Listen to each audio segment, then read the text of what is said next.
Hello, my friend. Two cities to live in, City A and City B. Which city would you live in?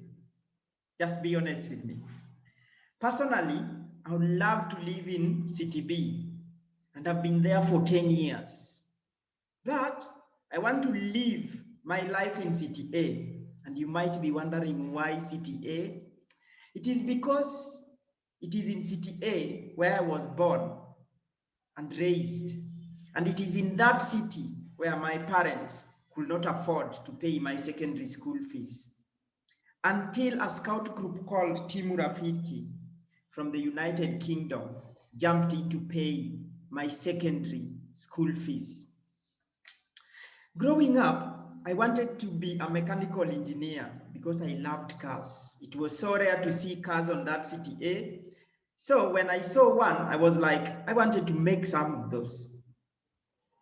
I ended up taking a degree in agricultural sciences at the University of Nairobi, which is located in City B. I'm coming to you all the way from Africa, a continent of 422 million people living below $2 a day. And in my little country called Kenya, with 19 million people living below $2 a day. My aim is to convert City A into City B, and probably attract even more young people to leave City B to come and enjoy the life in City A. And this is how we are going to do it. Through the Village University, a model that empowers students to realize their passion and dream.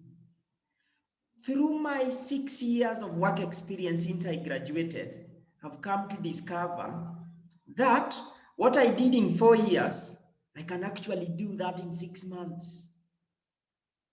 And you, maybe some of your friends, end up in university doing totally different thing that is not in line with their mission, is not in line with their vision, it's not in line with their talent and their passion.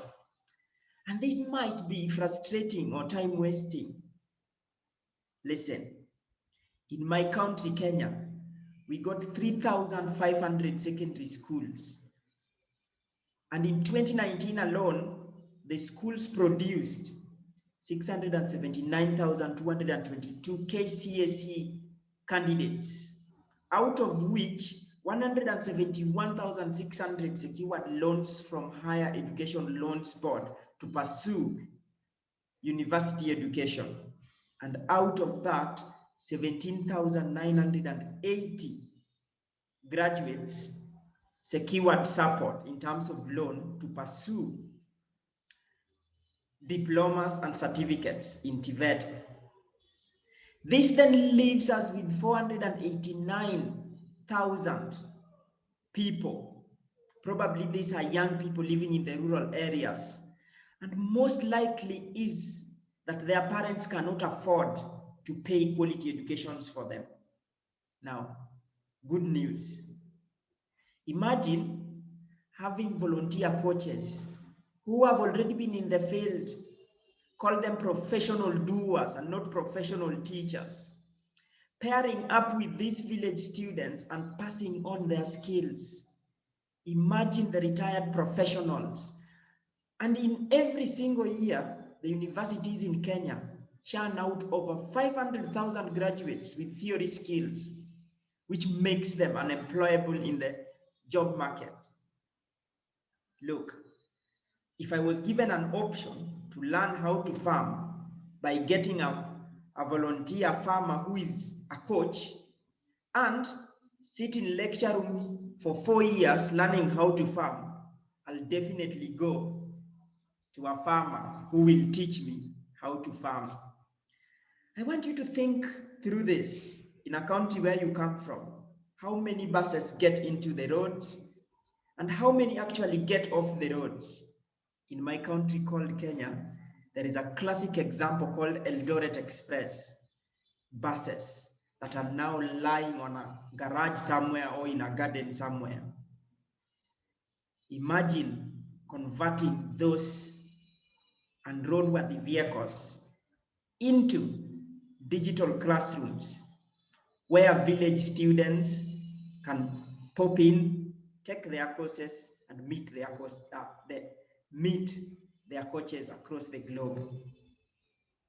Imagine sitting at home and passing on your skills to poor young people in Africa so that they can realize their dreams and vision. Listen, I know you can help me turn City B into A and get life in City A more interesting, that we can attract more people to migrate from City B to City A. I look forward to catching up with you so that we can make the world a better place by providing quality education to the poor students in City A like I was. Be at peace.